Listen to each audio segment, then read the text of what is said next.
Hello, everybody. Thank you so much for being here. We're a minute late only because I had a couple of technical difficulties. So if you're here and you're expecting to chat, I'm gonna have to bounce back and forth to YouTube to answer your questions.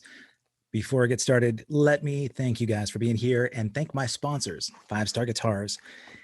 I'm talking to a guest from Nashville, but he was from this area, so he knows that these guitars are not only the greatest selection you're going to find, but you're going to save a ton of money because they're based in Oregon. There's no sales tax. They've got great customer service. They do repairs and they do lessons with pros like Jennifer Batten. So if you live in Nashville and you want to get guitar lessons from somebody amazing, go to 5starguitars.com/all-access-live and enter a promo code of access 15 and you're going to get 15% off the already great deals that you're going to get with no sales tax. There's a bunch of guitars there and accessories on that All Access Live page. Actually, there are about 5 or 6 pages. Let them know I sent you. If you get the lessons, make sure that you get them from Jennifer or Joff Metz or any of the guys there. They're wonderfully supportive of this show, as is Audix Microphones, who've provided these microphones and headsets, and they're based in Oregon as well. So if you go to audixusa.com, AUDIX-USA.com, you're looking for great gear and you want to do some podcasting or recording, got some drums that you want to mic up, they've got it all. It's good stuff. All right, guys. So check this out. About 20 years ago, there was a band that I was touring with, I was playing with a long time called Analama, and we got to play these shows with this band that blew my mind. They evolved into assisted living. Singer John Colgate, amazing guitarist, but the bass player had this vibe that whether you're a musician or not, you could not help but watch him all night. The guy looks like a panther when he plays, which is better than what I told him he looked like before. Amazing musician, but he has this great story that he's going to share with you about going to Nashville at a later age than most people would go. Almost everyone I've ever known that went to Nashville to make it in the music business has come back with their tail between their legs because it's a really hard network to get into. But this guest has the tenacity. He's a chameleon in a lot of ways. The guy can play any style of music, and the hang is what's great about this guy. It's so important. We're going to talk about that. So I'm going to bring him on. Here he is, Brian Powell. Brian Powell, how you doing, my friend? Good to see you, Kev. Were you able to hear my intro for you there? I did not hear any of it. Okay, that's good, man, because I talked a little bit about you looking like a panther when you play. I talked about your chameleon style, how you can evolve into any band and sort of become the best sort of addition to that style of music. I said originally, I said I made comments about you looking like somebody else when you're playing, and I hope you never took offense by that. There's still. I think I know where you're headed here. I was just telling somebody 2 days ago that somebody used to call me Flea Rollins. Oh, that was you. That was not me. Nope, you don't remember. This is good. Okay. Yeah, but I see that though for sure, man. There are already comments. This is nice, man. Oh man, my buddies from Canada are here. Scott Clark says, hi, Brian. Julie Jockham says that you have better hair than her. Oh, thank you. With the hair now, you remember, I used to say that you look like Charles Manson when you played. That's right. And it drove you nuts, but I can't help but see it. So, yeah, and I got the hair now. So. You do have the hair, man. Yeah. Hopefully you don't have the same kind of following. But no. Speaking of following, man, this is so cool. You and I mentioned in the intro that we met about 25 years ago. You were doing shows at the Arnada and down at Key Largo, playing with John Colgate. Yeah. All those assisted living gigs. It's funny when I mentioned that band because I never thought of the concept of assisted living because we were all younger at that point. When people search for it, I say, oh yeah, this amazing band, Assisted Living. They're like, what kind of name is that, man? It's right. Old folks home. But the band, a 3-piece band that had sound that was bigger than most 5-piece bands. It really, you guys were a force to be reckoned with. And I said, watching you, whether you're a musician or not, you couldn't take your eyes off you because you kind of prowled on stage. You looked like you're having a great time, but you owned the space that you were in. And it doesn't surprise me at all, that you could go to Nashville when so many people go there. And I said this in the intro, everybody I know that went to Nashville almost everybody went there with all these aspirations. They're great songwriters, they're great musicians, great people, but it's so hard to break into the Nashville music scene. They'd come back with their tail between their legs. There are a select few that have stuck it out.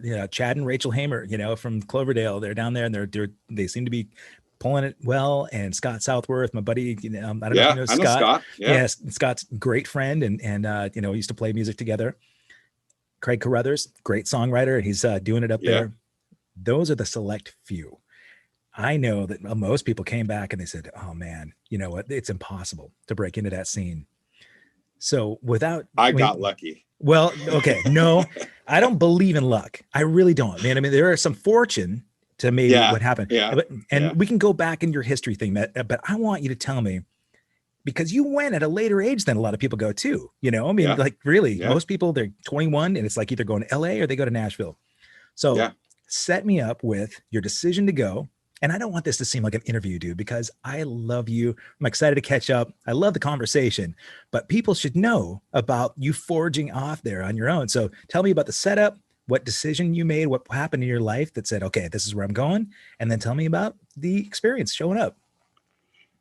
Well, I got to a point in my life where I was recently divorced and dealing with all the shadows of memories of being in the town that you've lived in your whole life and built that relationship with and stuff. And I just wanted to change. Plus, I was doing a lot of just, I called it like lone wolf tours, where I would go drive for 5 days and play with multiple bands from Southern Oregon, Northern California, Nevada. And I would have to do all that driving. And it was crazy. And so I was just looking for something different. So I was like, okay, it's got to be a music town. So I was like, LA, New York, Austin, Nashville. At the time I was playing with a girl named Haley Verhalen. I always mess that up. And we came down to Nashville and we did some gigs down here.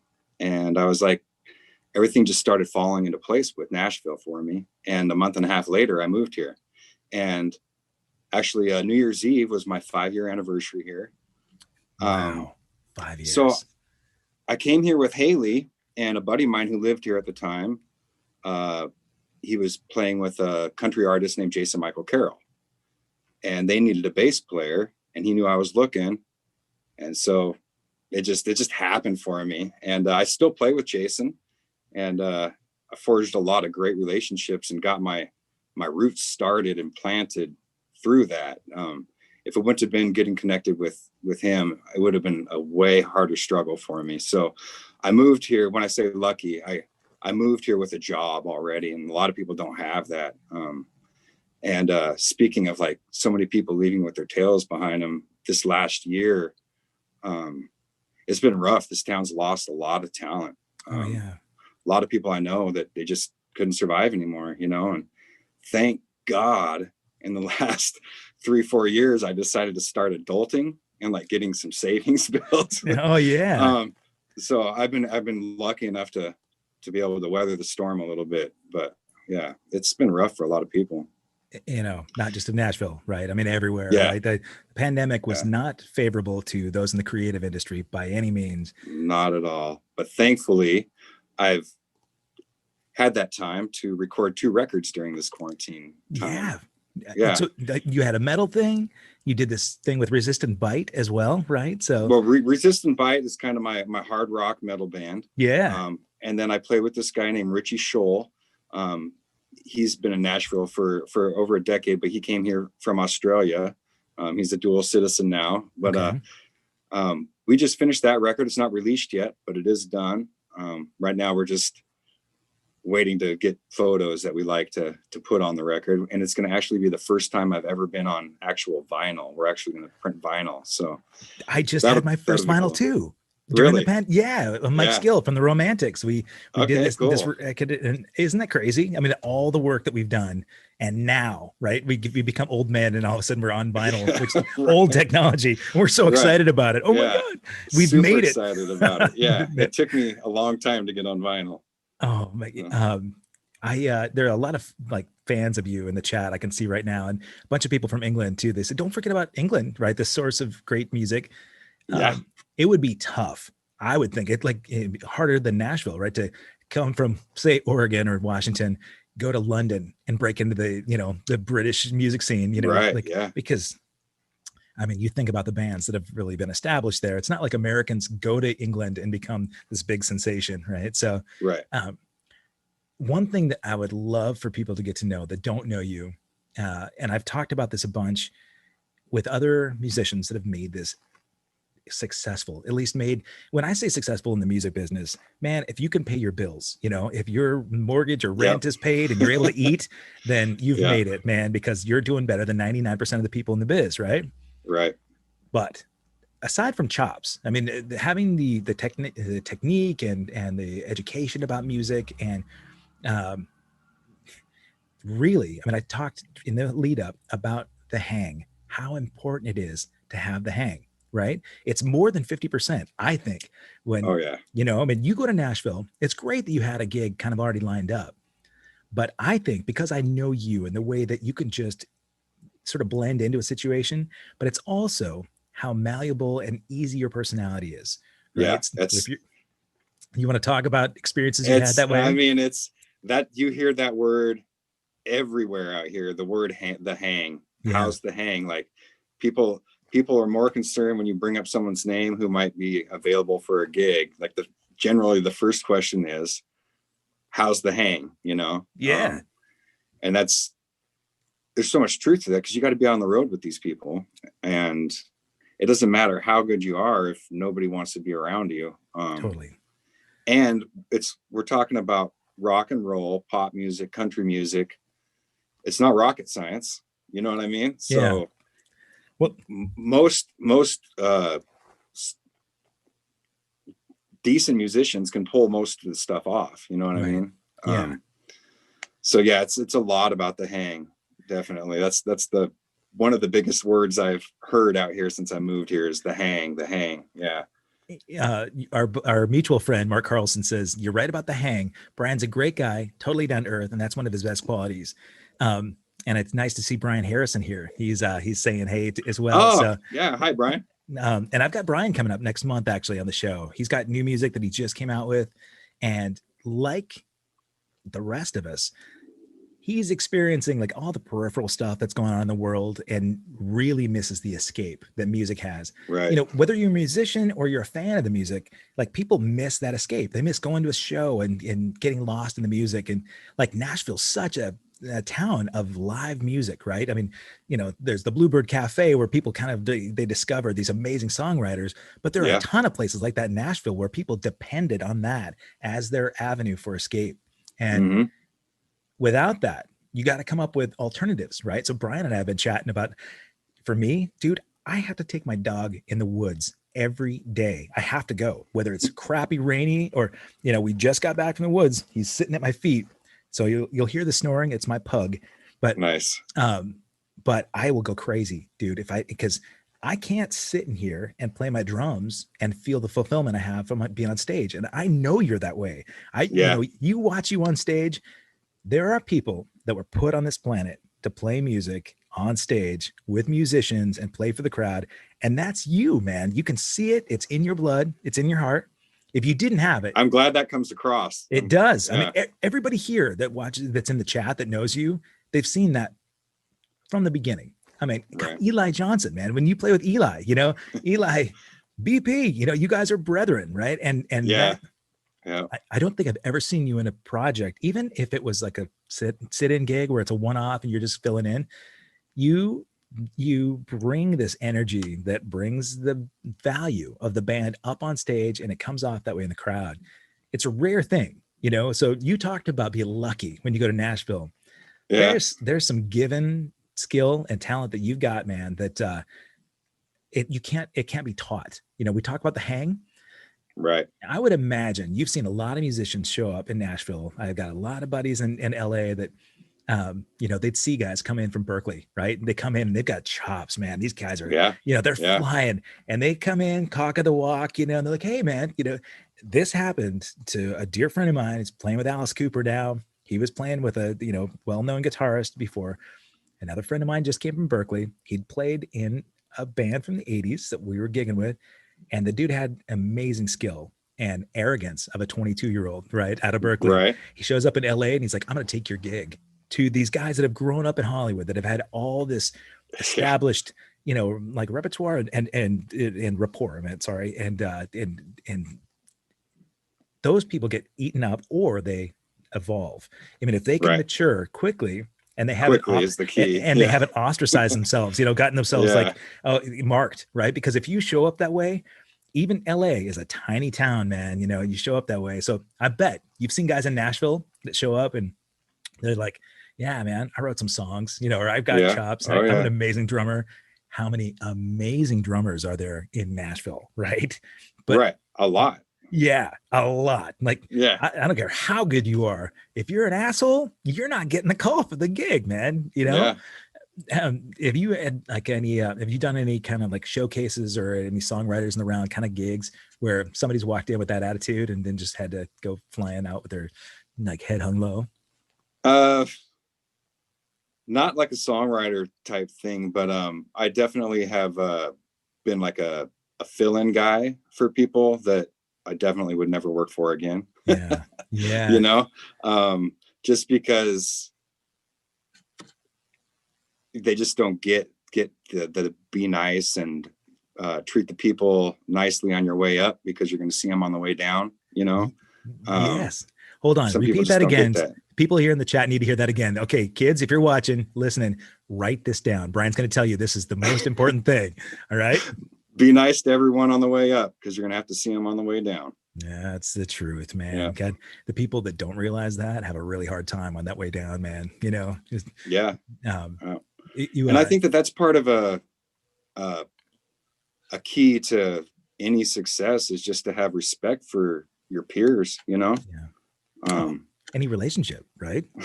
Right. Yeah. Because essentially, even if it's a one-off, you have a relationship with the people you're on stage with, and that kindness, that golden rule, right? It seems so, cliche to say, but a lot of people they're really into themselves and they don't think about the impact that they're having on other people, right? Well, and here here we got like Broadway, which is like this district of nothing but honky tonks. We're 100+ stages probably. Wow. In like a 2-block area. Really? 3-4 block area. Yeah. Okay. Because you got pretty much every club has 3 to 4 stages in it. Okay. So it's just music going everywhere. And there's a lot of fill-in things where you show up to a gig because they need someone, because their bass player couldn't show up or whoever. And you don't ever know who you're going to play with. Like, I've played these gigs with people, met them when I showed up. Hey, how you doing? And then I get home and I look them up and I'm like, oh my gosh, the things that this person has done, I had no idea, And so you never know who you're going to be around in this town. It's great. It's kind of like LA in that way. Yeah. You're a couple degrees from the top of the chain here, Isn't that and it's an honor to be able to play with those people and have them tell you, wow, you did a good job. It's like, whew, yeah. Well, recognizing that, right? A lot of people miss that, right? That like you kind of should treat every situation like that. Like, this person is the most important person on the planet. Yeah. If you're playing for an artist, especially if you're sitting in or you're doing a session on a gig, doing your homework, man, I've been so guilty of that, of not being ready. I've been fortunate that I get the gigs, but I look back at how disrespectful it was for me to show up at a gig and not be 100% prepared. It's amazing to me that I would even get another gig after that, but it's important to recognize it, and I think you getting there and having these opportunities where you say one of those gigs that you talked about in Broadway, you show up, somebody says, hey man, we need a bass player. Brian's got his bass strapped on his back, right? And he shows up for, I would imagine you kind of have to have something in the car all the time, right? So you're ready to go. One time I played a gig and I'm on stage, gig's over, I'm down on Broadway and I'm packing up my stuff and a guy walks by and pokes his head in the window. He says, hey, you got a gig right now? I was like, no. He's like, come down and play at Whiskey Bent with me. And I was like, I'll be right there. Yes, man. You can't, you never say no, do you? Never. I never know. Say no. You talked about having done some gigs where you said I probably wouldn't work that with that artist again. You don't have to get specific about the artist, but what happened on those kind of gigs where you think, yeah, I'm going to be more selective, or that just wouldn't happen? I would say a big one is a lot of new artists they'll get in a place where they have all this stuff going for them, and they'll try to do everything themselves and not put a team around them, and they get overwhelmed, and the scheduling becomes a huge issue for somebody like me who is kind of a freelancer, Yeah. So it's hard enough to keep my schedule together and keep my actual bands that I'm trying to keep as bands, keep those schedules going. You know what I mean? Yeah. But I forgot, I lost track where I was headed with that. No, well, we were talking about the artists that you wouldn't probably play with again.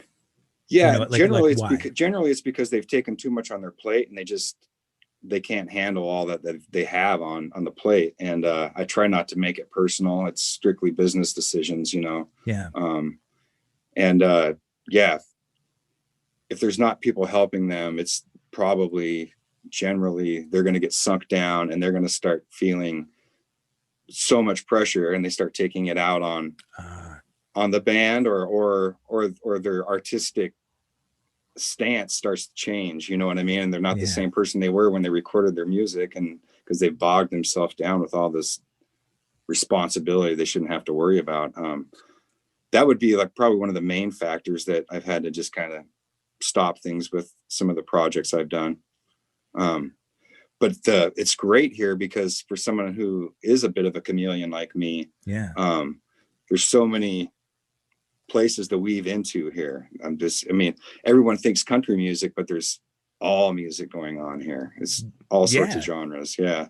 As exemplified by what you're doing, man. You just did a metal record, and I'm recording a metal record right now. And that's where you're at, right? In the studio? I'm in the studio right now. Yeah. And earlier this week, Sam Hunt was across the hall from us. I don't know if you're familiar with him, but big country star. Okay. Big country star. And right now, Maddie and Tay are in the studio. I'm in a writer's room right now. Okay. And they're in the studio right below me right now recording. And they're also a pretty popular country act. And we're recording metal right next to them. I love it, man. Got to be enough isolation in there where, these blast beats aren't driving up Maddie and Tay's album. It's amazing. It's called Soundcheck. That's the studio? It's amazing. Yeah. It's got 3 very big, modern functioning studios in it. And actually a guy I used to play with is across the hall in one of the other studios, Pryor Baird. He was a voice contestant a few years ago. I think he got to the final round. He was with Blake Shelton. He was on Blake Shelton's team. Okay. And I did some gigs and played with him. And I had actually known him back in California from playing with a band of mine, Hookah Stew, back a long time ago. Yeah. Oh yeah. So he's actually recording some stuff right now down the hall from us. I just saw him on my way up here.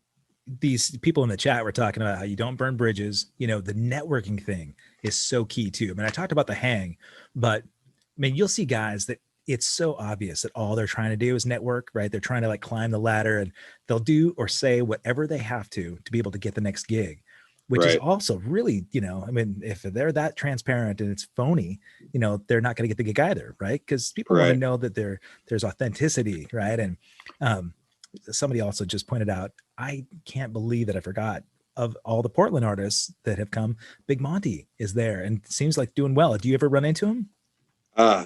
No. Okay. No. He was here. Big Monty. What's his real name?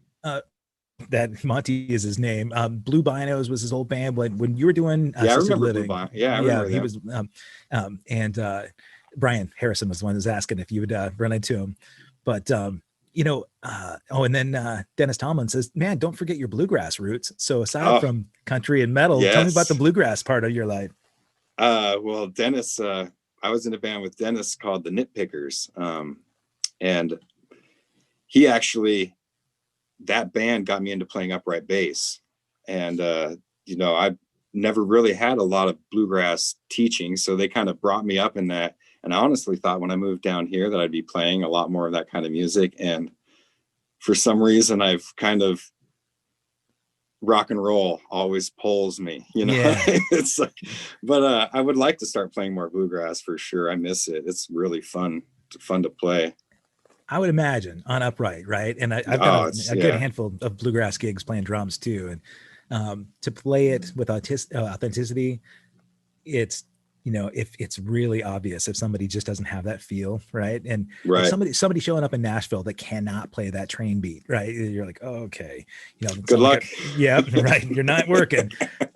You know, I was in a reggae band in Montana, all white guys playing reggae, and I thought I had feel, man, but it was so square, you know, and it really was a disrespectful thing for anybody that really appreciates reggae and that one drop, you know. But I was not a chameleon in that way. I thought I was. I listened to the Police, right?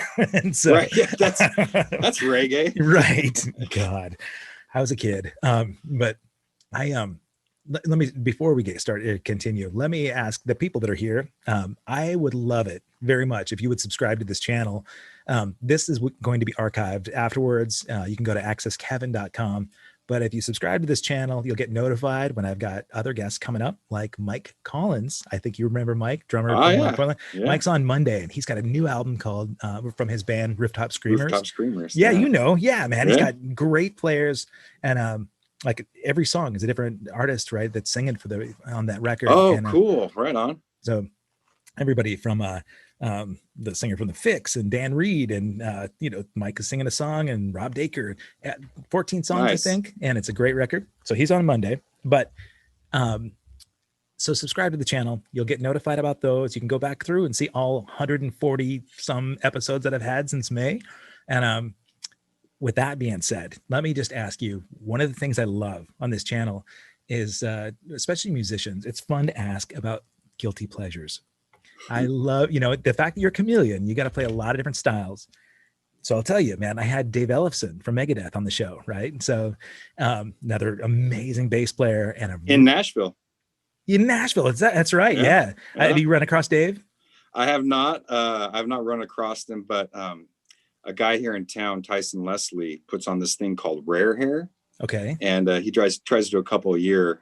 Of course, this year kind of foiled some things, and it's really cool because it brings out all these great musicians in Nashville to play 80s hair metal songs. Okay. And so it's, you know, generally it's like 30 songs or so get played, and every song is a different group of amazing musicians. I've gotten to play with some really great musicians because of that, and meet some great people because of it. But Dave, I know Dave's played one, but I wasn't actually at that one, so I didn't get to meet Dave. But Billy Sheehan lives here in town now. So, really? I mean, okay. Yeah, he's okay. Yeah. Not too bad. Oh, your buddy Kip Winger is another bass player living there in Nashville. I know. Yeah. Have you played with Kip? Yeah. I have not. Okay. The Nelsons right here. Yeah. We just did a show together with one of the other partners that I have, and guys can sing, man. They still sound so good. Yeah. It's amazing. I was surprised how many people had moved to Nashville. A lot of people left LA. A lot of people left Austin to go to Nashville, you know? Yeah. And a lot of people are heading back to Austin now, I know. But my pal Kelly Keegi from Night Ranger lived in Nashville forever. Now he lives down in Phoenix. But he had talked to me about once you do develop a relationship with people there, and I know I sidetracked because I'm going to go back to guilty pleasures, but once you develop a relationship there, he said, as long as you've got the hang, it's not like you need to network to have the reputation continue. Once you've established yourself as a good guy and a great player, people are going to trust that as the word of mouth goes around and people find out, yeah, man, Brian can handle that gig. You can do the metal gig, or you can do the country gig or the bluegrass gig.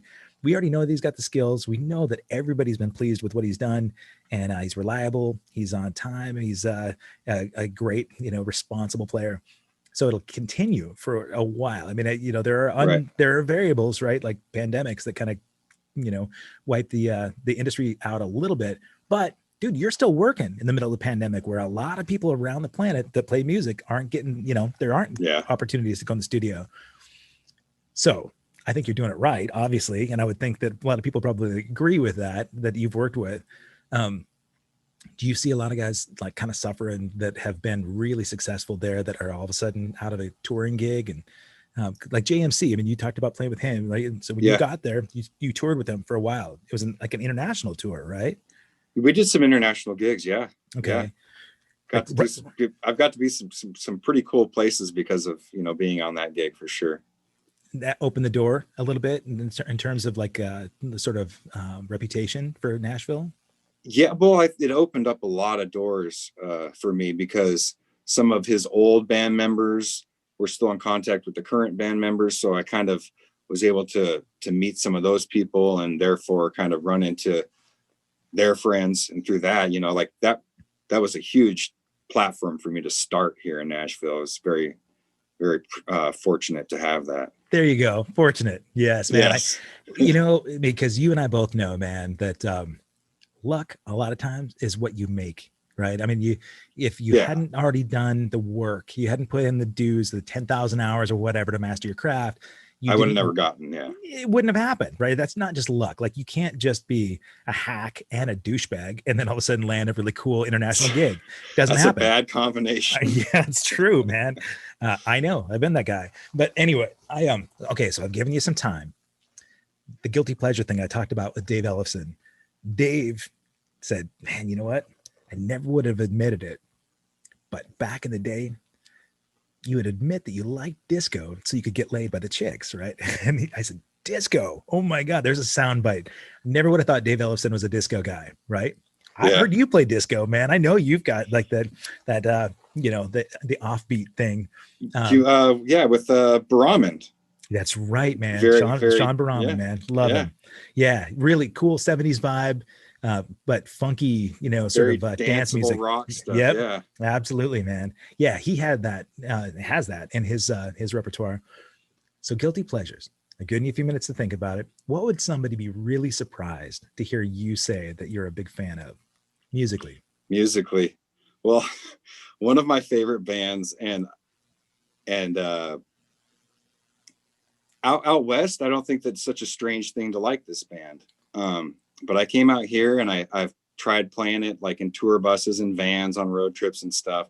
And I've been dogged on, and actually one of the members that's in Resist and Bite with me makes fun of me still to this day for liking this band. And he was actually on the gig with me with Richie Scholl, the guy who I recorded that other record with.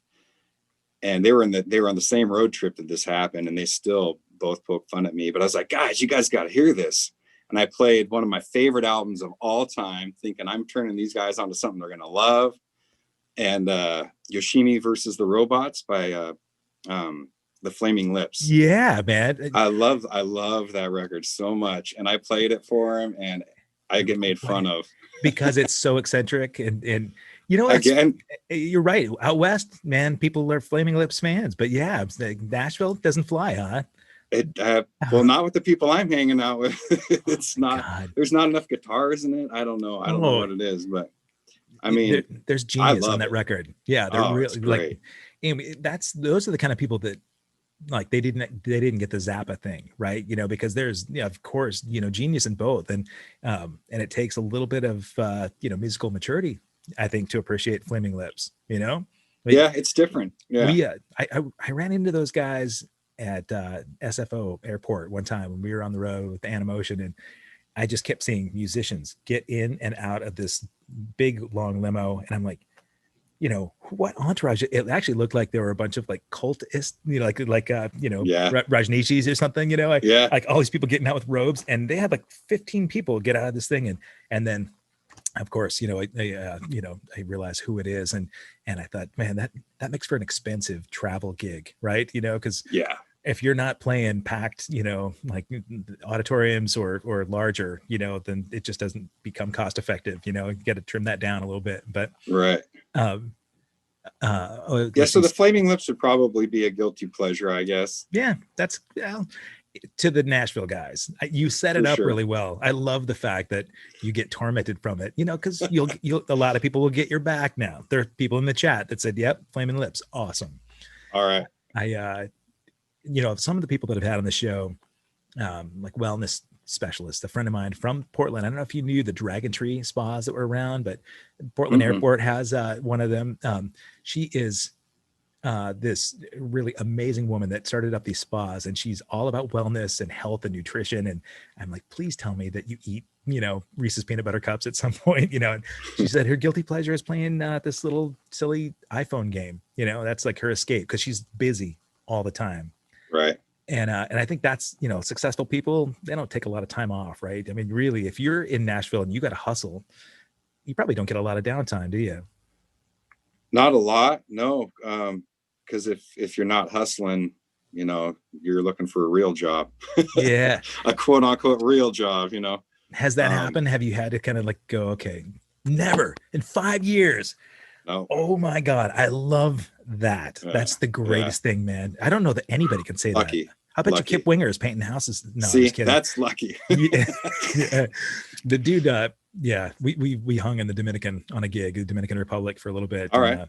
Reb Beach was with him. Reb was nice. A stud. I love that guy, know, so I don't need to say anything about Kip. Scott Clark is asking where Brian is right now. Brian is in Nashville. He's owning Nashville, Tennessee right now. I mean, renting at least. Yeah. You got a good lease on it, man, with the option to buy. Yeah. I think it'd be really cool to tell him, to tell people a little bit about, I guess you've had a different situation than a lot where you can kind of be this freelancer. You get to play with nationally recognized artists or internationally recognized artists. As a kid, when you were first starting to play or whenever you first started to play, did you have dreams of, like, say, a certain band? Like, I want to be that guy in that band. Did you ever have that? Yeah, probably like Nikki Sixx of Motley Crue. Okay. Yeah. How's that? Was a big one. When you look back on that, is it nostalgic and cool, or is it kind of like, yeah. Nah, Nikki's still cool. Yeah. I mean, Tommy Lee was that guy for me too, right? I mean, yeah. Oh my God. Right. Everything about the way the dude played, you thought, oh, that's testosterone and grabbing chicks and all that kind of stuff that a 15-year-old kid would play. Like, right. That's why I threw away my clarinet. Yeah. I just said no. But that was like, that was when I first started playing before I started getting musical, you know what I mean? Then my taste started to change a little bit, as far as a player, like Geezer Butler and Steve Harris were really like two players that really caught me, and Cliff Burton too. Oh yeah. Those three players. And then, once I started maturing a bit, like Sting, really, like I love Sting's bass playing.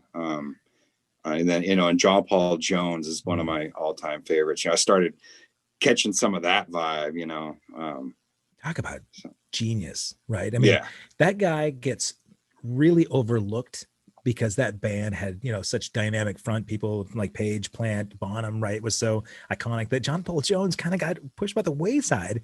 And yet, to this day, one of the most talented performers and the talented songwriters and musicians, right? And as a bass player, Dazed and Confused, you always think about those intros or whatever, but real players that look back at all of his stuff, even through Them Crooked Vultures, right? He's the guy. Yeah. Oh my God. He's so good. And if it wasn't for him, Led Zeppelin would have stopped making records and fallen apart when they were getting all drugged up, because he was the only one in the studio writing and keeping the band going forward, And still, right? I mean, people on the inside know that guy is he's the MVP. You talked about like some of these other guys too, like Steve Harris.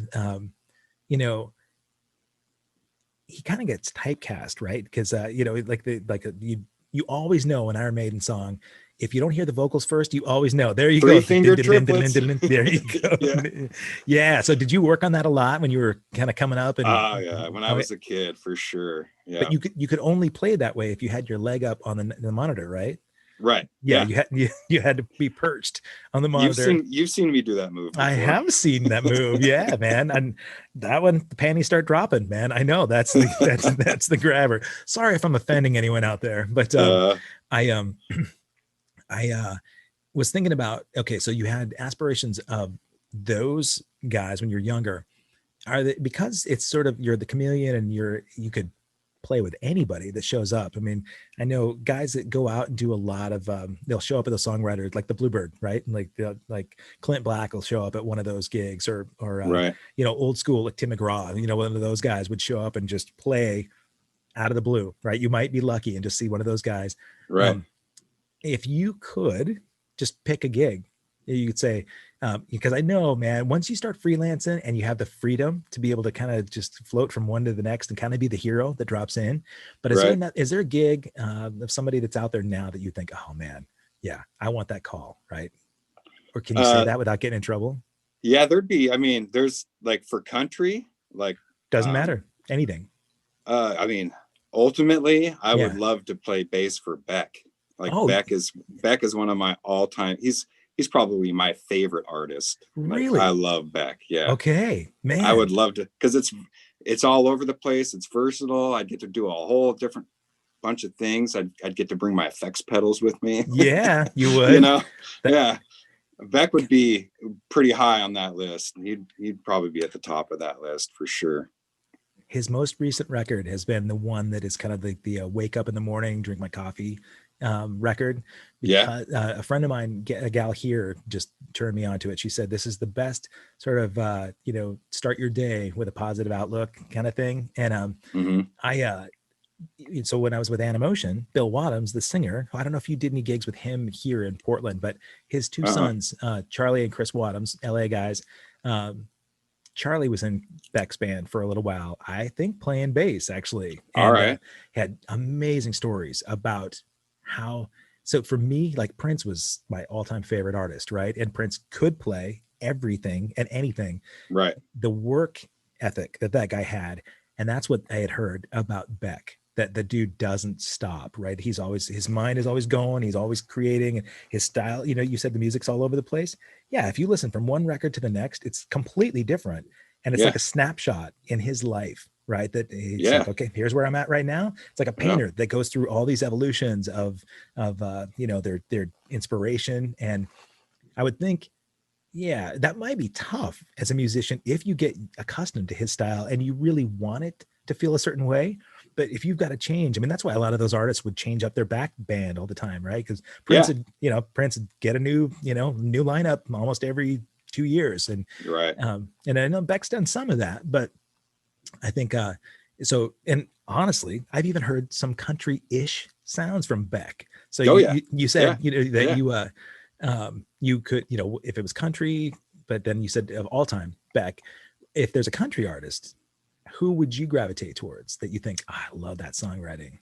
I really like Cody Jenks. Okay. I don't know if you're familiar with him. He's not big time yet, but he's definitely making waves. He's great. He's like that kind of Texas country sound. And I really like that Texas country sound. It's kind of dirty and real, Yeah, right. Not polished and refined. Not polished. And it's very something that you would hear at a honky tonk, Yeah. And I actually got to meet him. I was doing a gig in town, and he was staying in the hotel that the gig was at. And after we were done playing, he offered us beers and went and sat and talked with him. And great guy too. So the hang was good. It was cool to hang out with him and talk to him and stuff. And I'd love to play with that guy. That'd be a great gig. Well, if this gets around to him, because he got to see you play that night, right? But you said he was it was we were doing it was an acoustic duo thing. So okay, so he's heard you play. He knows you're a good hang with drinks. And he stayed all 4 hours too. Oh my! So he was there for the whole thing. Wow. He didn't run away. I mean, that's kind of a rare for anybody, whether you're a good band or not, right? Holding somebody's attention, especially now, man. The attention span of most people is next to nothing. So, right. Do you find, does Nashville feel like home to you? It has definitely started to feel that way. Okay. It probably took about 3 years to start feeling that way, but I feel like it's home now. I don't have any intentions of leaving. Okay, that's what one of the questions that Mark Carlson was asking. Do you have plans to stay in Nashville or go elsewhere back to the West Coast? No, I plan on staying out here. I'm actually kind of looking around right now to buy some land or a house or a house with land, one or the other. Yeah. If I just get land, that's fine because I'll just build something on it because I'm a jack of all trades. Really? Yeah, man. So Yeah. you can just put up a log cabin out there and have your little honky tonk. I would be so happy with that. God. My dog, my garden, Yeah. Can I my come little visit? home. Yeah. Yes. I won't Of crowd your course. space, man. The idea of having space is so weird that really I gravitate towards that now, right? During the pandemic, I kind of realized I grew up in the mountains in Montana in a log Yeah. cabin, and I hated it. I wanted to get out of there so bad. I wanted to go to Hollywood and become a rock star. And Right. now I look back and think, wow, I really took some beauty for granted, and that's why I'm going to the woods every day now, because I realize, I'm an old man, my dog could care less, he likes being in the woods. You Right. talked about being there with your garden, and Yeah. I wouldn't stay long. I would just come and, walk your land. And I've actually never been to Nashville, dude. I've toured Oh, everywhere. I've never been to really? Tennessee. Yeah. Wow. The Lance Kreider, he says, "Hey, Brian, he misses you, buddy. Hey, It's nice to Lance. see Lance, man." Yeah. And he said you can make moonshine on the side. That's what Scott Clark says. Oh my God. Yeah. Well, I think back in the day, we might have even partaken in something similar to moonshine, but Oh, yeah. yeah, it's that it's interesting to think about that, right? The party scene. LA was always known in the 80s, right? It was just like, it was debaucherous and there was the crazy party thing. LA now, if you want to keep a gig, man, there's just no way. You've got to, even if you're a drinker or using anything, it's so recreational and not at all part of the sort of what is the code of conduct, or what is the rite of Right. passage, that stuff like went out, what's Yeah. Nashville like? Is it because I know people like their whiskey there. I do know that. Scott Yes, they Southworth, do. he's Yes, they do. but yeah, I mean, is it still more professional, or do you kind of get the party vibe? I think that it's a little less I'll just use the word, it's a little less uptight down Okay. here, I think. But there's definitely some gigs that you just know, and it's kind of known that there's certain people that there's no drinking on those gigs, like, yeah. And that's fine. I'm fine with all, whatever the artist is happy with, I'm willing to do whatever it is. But I think that, down on Broadway, it's a little different because it's that party atmosphere. But when you're out like doing shows, Mhm. I would say for the most part, it's very much professional, Yeah. But because you can develop that reputation too, right? Man, yeah. you hear about, oh yeah, guy's a great player, he's a super cool dude, but got a couple drinks in him and he blew the gig. That Right. You hear Right. about that, and then it follows you forever, right? Right. You Yeah. probably seen that happen to a few guys. I mean, I've wondered before about myself, Yeah. because I'm not an angel. I've Right. been guilty before. But that's definitely something I try to keep in check for sure. I heard it says you like the Jameson. That's what Yes. like Dennis Thomas says. Jameson is a favorite of mine. Yes. A friend of yours. It's funny because some friends that went were pursuing those kinds of endorsements, right? They wanted to get some kind of sponsorship from like Jameson and the booze. Did you land any decent music endorsements when you're out there being this chameleon and getting all these session gigs? I've never in my life have I ever looked for that. Okay. I've always I like to play what I like to play. And I'm fine with spending my money on equipment and gear that I like and feel confident with. But I actually am talking to somebody right now about a possible endorsement deal. For a bass or amps or for a bass amplifier. Okay. Company. Yeah. I don't want to say the name right now, but absolutely. I get it, man. Yeah.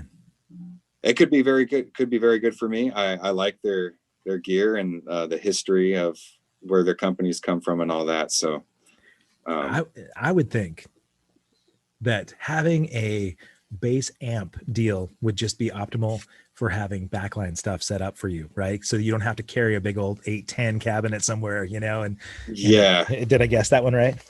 Yeah, my 810 cabinet got sold a long time ago. Okay. Yeah, you're probably not carrying that along Broadway trying to get gigs. No, no. I think, as far as the touring thing goes, it'd be interesting to know, because you've played around the world, right? Do you have a place that seems so magical that you can't wait to get back to? There's a club up in Ohio that I love, and, and we were supposed to play it and it got canceled because of the COVID and everything. And I can't wait to go back up there and play again. It's called the Dusty Armadillo. Okay. It's up in I can't remember the exact town in Ohio that it is, but I love that place. It's a lot of big country acts go there. It only holds probably about 2,000 people, and the ceilings are very low, so it feels very intimate and crowded and packed in there. And I just love that kind of vibe, because even though it's a country show, it feels like a rock and roll show because everything's so tight together, Well, most modern country is rock and roll anyway, right? I mean, a lot of it is, yeah, man. There's a little twang to it, but dudes are all rock and roll players. It seems like, The producer that we got working for us right now for the Resist and Bite record, he doesn't know much about country music at all. We flew him out from California, and he's done a lot of rock and roll and metal stuff. But he was listening to some country music because he's, wondering about Nashville and what goes on here. And just last night, he's like, the country music today is basically like the rock stuff we're recording right now with a banjo and a Southern twang. And I was like, yeah, it's kind of headed that direction. It seems like you could go from Nashville to California a lot easier than going from Cali to Nashville, taking what you know in Nashville and walking into LA into a studio, fundamentally, I mean, it's a guy that studies jazz can't really walk into a rock gig and make it feel right unless they've worked on everything, but if you've mastered sort of the studio techniques and getting a lot of the stuff that you would need in Nashville to be a good session player, going to LA would probably be the easier transition. It's funny. First of all, Marianne Holman says, in Rootstown, Ohio. She knows everything. She knows everything about you. Brian loves fried chicken. He fits right in the South. It seems like she knows so much about Brian. Are you the Brian Powell fan club? I was thinking about, when I think about my favorite places to tour, and like about a year and a half ago, I was in Thailand for 10 days, and it was amazing. Played 9 gigs in those 10 days and met amazing people, and the surrounding experience was so cool. The food, and the beauty of the environment. I don't think of those things in Ohio. I mean, the rooms though, that, if there's a venue that sticks out, that's really cool. Cause that's what we're doing this for, right? Is to play the venues. But I joke that a lot of my buddies, if we're touring doing these package shows, I remember more. This is horrible. I remember more about catering at certain places than I do about the room. Isn't that awful? But are you like that? I get that. I totally get that. Yeah. That can be a very good or bad memory for your day. if there's a place that has gone above and beyond to try and make it like a home cooked meal, that blows my mind. Right. I'm so amazed. Right. They're doing, like home style mashed potatoes and, and like chicken fried steak that they made, instead of, I mean, I just use those as an example, but I do remember 2 or 3 places on the last tour that we had that went, like Fiddler's Green in Denver, and actually here in Jacksonville, Oregon. I don't know if you played that venue, beautiful outdoor amphitheater that you would never expect in Jacksonville. I don't think so. No. It's stunning. And if you make it this coast, I'm sure you'll hit that one, because I think it holds like, 5,000, and it's gorgeous. It's kind of like a little mini gorge, but they've got small town people that brought catering in, and it was good home style cooked food. And man, when you're on the road, that doesn't happen very often. No, right? We joke out here because everywhere you go in the South, it's what are we eating? And it's pizza, or this is the one you hear everywhere, and this is makes me laugh, is best barbecue you ever had. Oh yeah, that's true. No matter where you go. Best barbecue you ever had. Yeah. Is there a best barbecue that you've ever had anywhere? It's probably in Texas. Yeah. I like Texas barbecue. Man, I'm a yeah. big fan of Texas barbecue. It's so different than Kansas City barbecue. I know. I did them all, man. I think Houston probably the best. And I hate to say it, man. It's the only thing I liked about Houston. The people are cool. I met some really Right. cool people. Venues we played were awesome, but man, I see enough, dry sand desert, like Yeah. brutal heat and humidity, and I don't think there was a tree in Houston when I was there last. Yeah. So they may have had like fake trees, but sorry, Houston. It's just like, it's my least favorite town on the planet. But when we were there was like, no, yeah, it just felt like it was aftermath of Fallujah, just a lot of fighting. And dude, I mean, you've had some crazy stuff happen in Nashville. My God, man, that bombing was right in the heart of a big, right. like Just area. a couple blocks off of Broadway, on Second Avenue, which is kind of like the side street to Broadway that also has a bunch of venues and restaurants and stuff, entertainment district, A lot of those got destroyed, right? Yeah. That street got messed up pretty bad. They're starting to open some things back up on it. So, okay. And how about as far as restrictions go? Is Nashville shut down a lot? I mean, primarily? Yeah. It's like like 50% capacity on a lot of places, and everything's still closing down at like 10:30, 11 o'clock.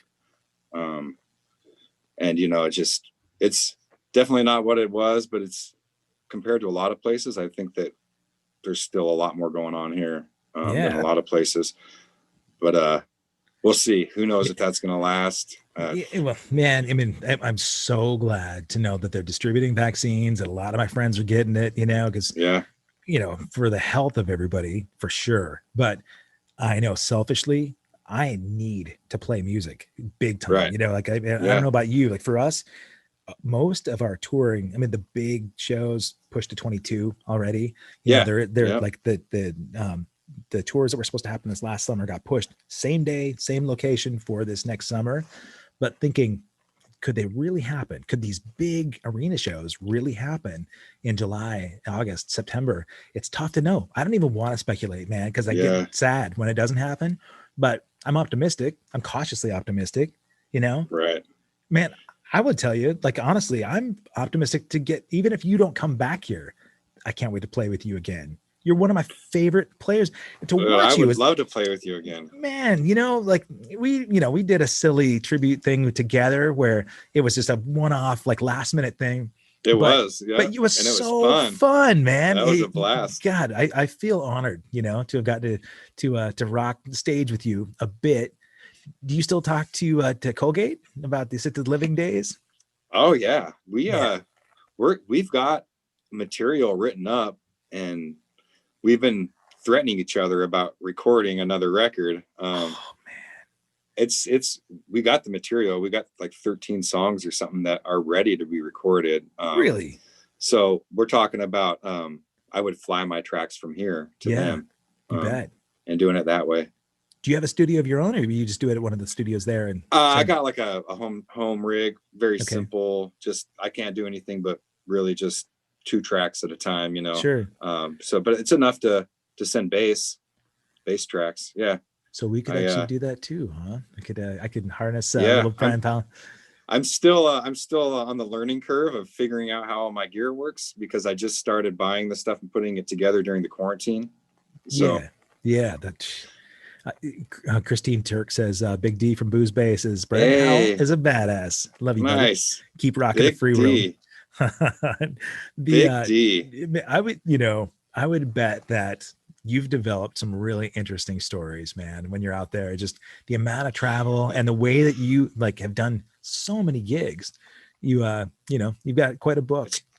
Crazy to think about how many I've done. Yeah. And you were talking about, like the shameless self-promoters and stuff earlier that are always like promoting just to promote and stuff. And I am the worst at that. I am so bad at promoting myself and doing that kind of stuff. I mean, I think the only reason that I stay working is because I just keep playing, like I'm not pushing myself publicly, but I'm always trying to keep playing. So that puts me in it because I'm just out playing, but I'm terrible at like promoting it. So I'm the worst. Well, you know, I mean, it's great that you're that commonly seen around town. You know, the ubiquitous bass player that's at every venue. If you walk out any night in Nashville and you can see Brian Powell, then I it's don't know never about that. I'm not playing that much. Well, if you're out enough that people never, you know, you're not off people's mind, right? Like you're Right. always, you know, if they're thinking about who to get to fill in, you're that guy. You know, it's important, right? To be, you know, because especially if you're in a town that has to hustle, then you've always got to be present. Right. I think, man, I would love to know, you know, we can wrap this up, man, because I don't want to take your studio time up, but I'd love to know a dream band for you where you put together your favorite bass player, drummer, guitarist, vocalist, any genre, any style, living or dead. Man. I mean, I don't know what the music would be like, because some of my favorites would be from all over the place, you know, but I mean, who wouldn't want Freddie Mercury to front their band? You know what I mean? He was all right. Yeah. I mean, don't you think? I mean, one of the most gifted vocalists ever, right? Oh, just yeah. amazing. And he had the package of being a front man. Like when you think front man, I mean, who else can you put up there with him? Right. Robert Plant, maybe, but Robert Plant didn't have that energy. I mean, he had the swagger. He had a swagger, but you're right. I mean, yeah, like, you know, what's really cool about that? Because I think about confident musicians that are never timid, right? If you think about Bonham, there was nothing Bonham played that was ever timid, right? Or tentative, right?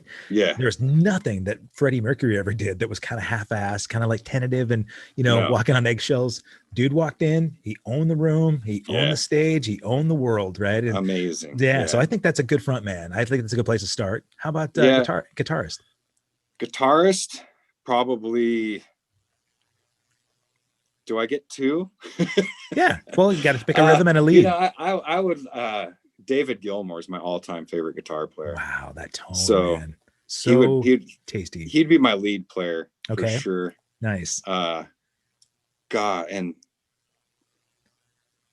I mean, I don't know that I could put him on rhythm, but Jimi Hendrix. Oh, yeah. Yeah, that might be tough for them, but yeah, just you know, as creativity goes. And I mean, if you want to talk strictly a rhythm player, I mean, Malcolm Young would own that role all day long. Right. Yeah. I mean, just the beast. He knows how to do it. Bass player. This is a good one to hear. This one. Yeah. Man. That's assuming that you need a sub, right? Because this is your band and you're just looking for somebody to sub on the gig when you're not there. I would say Pino Palladino, because he could do it all. You know, he could do it all, and he could do it all better than me. Man, that's a Pino. Yeah, that's a good one. I mean, that'd be he could do anything that you would throw at him. Drums. Yeah. Stuart Copeland. Oh, wow. He's one of my all-time favorite drummers. I love Stuart's playing. I'm a big fan of the hi-hat. Always want to be on the, you know, on the left-hand side of the kit. Yeah. And Stuart worked that hi-hat like nobody else. It's true. It's today at this time, on this day, you know, that would be my band. You know, and I'm with you, man. Every time I have to think about stuff like that, as soon as we finish the conversation, I'm like, oh man, yeah. Or the next day. And I'll do that. Yeah. I'll do the same thing. Well, that's good. So we can say January 14th, you know, right. You know, we had Pino, Stuart Copeland, Freddie Mercury, and Malcolm Young, Hendrix, and David Gilmour. That's the band. There we go. Can you imagine touring with that band? That would that'd be a tricky one, you know. But everyone would have their own bus, you know. Yeah, they would have to. Yeah, you know, man, it's interesting you mentioned that, because I've had so many friends that I'm astounded. You talked about the voice, right? So, dear friend of mine, Nate Morton, is the house drummer on the show, and he's done all the seasons. I had never watched the show, but he invited my son and I to come in and watch a taping of it. So we went and sat in the chairs and all that. But he toured with everybody, right? From Paul Stanley to Cher to Pink to, you know, you name it, man. He did it all. And he was talking about some of these artists, man, and Glenn Sobel too, man, talking about working with Alice Cooper, the respect that those artists have had for their musicians, where even if they're on a different bus, my buddy played with Halford too, right? Bass player, Mike Davis, he was in Lizzie Borden all back in the day, but he's Yeah. been Dramarama was his, he's in the original band, but he's been with Okay. Halford for 10 plus years. And I went up to go see him in Seattle. Halford pops his head into the bus and says, "Hey, can I get you guys anything?" And I was like, "What?" Like he's gonna come in and offer to go do a beer run for the band, And Nice. heard the same kinds of stuff about Alice and even like Cher, like how these musicians would know like their musician, like their drummer's favorite meal, and bring that in Mm-hmm. from somewhere around the world for their birthdays, or shut down a theater so they could hang out and watch a movie someday. Nice. Yeah, I've heard Alice is a great guy. I've heard that from people in town here, that he's a great guy to play for. Don't you love those stories? Yeah, I do. Because most times we hear about the assholes, right? You don't hear the great success stories, man. And I think those people should be, revered. And I mean, Alice Cooper, does so much for charity, and he's just a good dude, so you love hearing that, man. So there should be more. I would imagine the Brian Powell band that gets put together with all those superstars, Freddie probably would have gone out and done some of that stuff too, so man, when the assisted living record comes out, you and Colgate, you can go out there and like do all this charity work and make sure that you take care of your great. Man, Dennis Tomlin, he's a big fan of yours. I'm looking, he said there are bass players, and then there's Brian Powell. He also says his barbecue is the best. So he's got good barbecue. He's got good barbecue. Man, I love that you've got a lot of fans, a lot of supporters here. Man, I have such a man crush on you, bro. I love your plan. I think you're such a good human being, man. And I'm so proud of you. I really That goes both ways, Kev. That goes both ways. You deserve all the greatness that you're getting. I can't wait to get to see you play again. Hopefully get to play with you again. Until then, we didn't talk much about Resist and Bite. You want to talk about this gig? Because this is amazing, dude. Okay, so the Myth I'm Living, first time I've got to see you in a music video since Changing Hands from Assisted Living, Yeah, it was a while ago. It was a while ago. It's a cool video, man. The Hot Rods, and I love that song. It's such a great tune. How'd the Resist and Bite gig come along?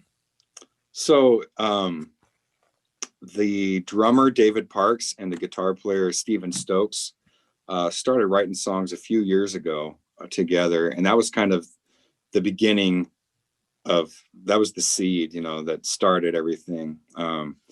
And they started actually working with Anthony Corder from Tora Tora. Oh, really? Yeah, he lives here in town. He's actually played a gig with him. I did a whole bunch of Tora Tora songs with him. Walking Shoes? Yeah, we did that. Oh, yeah, man. That. Sporting a Woody? Yeah. No, that's Dangerous Toys. That's that is Dangerous Toys. Yeah, sorry. But Walking Shoes is Tora Tora. So, but then soon after that, Tora Tora got back together. Oh. So he wasn't available. And then Tommy, our drummer, Dave Parks, went and recorded a record down in Florida with Tommy Skio from Tesla. Yeah. And so they had met each other, and nothing had really happened. And then Dave was like, well, maybe I should ask Tommy. And so that happened. And they got a singer. Then I got brought into the band about, July of 2019. Oh. And we've been writing songs up in Kentucky, because we all kind of live in different areas. So we've been meeting in Kentucky, writing songs and demoing. We demoed up at about 35 songs before we came into the studio. And we had a different singer. It didn't work out. And then we found this guy, Nathan Oots, and he used to sing with, actually still does, was just out in Sturgis with Lynch Mob. Oh, right on. Wow. And so we got him, voice. and it's been amazing. It's been amazing. And it's the first time I've been in a band like this where I feel like we're all brothers and buddies, kind of like back in the old days when I was in assisted living. Very like, it's a band, you know what I mean? So, which is actually with Richie Scholl, the guy I'm playing with also. He's always done solo stuff, and this is the first album he's ever done where we kind of did it as a band. So been doing lots of band stuff, which is great and hard to do in a town like this where everything is so artist driven. Right. So that's great and fun. But we've got 12 tracks we're doing here. We brought in producer Mike Rosen out of California, and he's worked with all sorts of big names: Green Day, Rancid, Metal Church, Testament, Huey Lewis and the News, you know, like all sorts of everyone. And he's great. He's turning these demos into very cool things. The song that the videos for Myth I'm Living, that one just kind of accidentally got leaked out.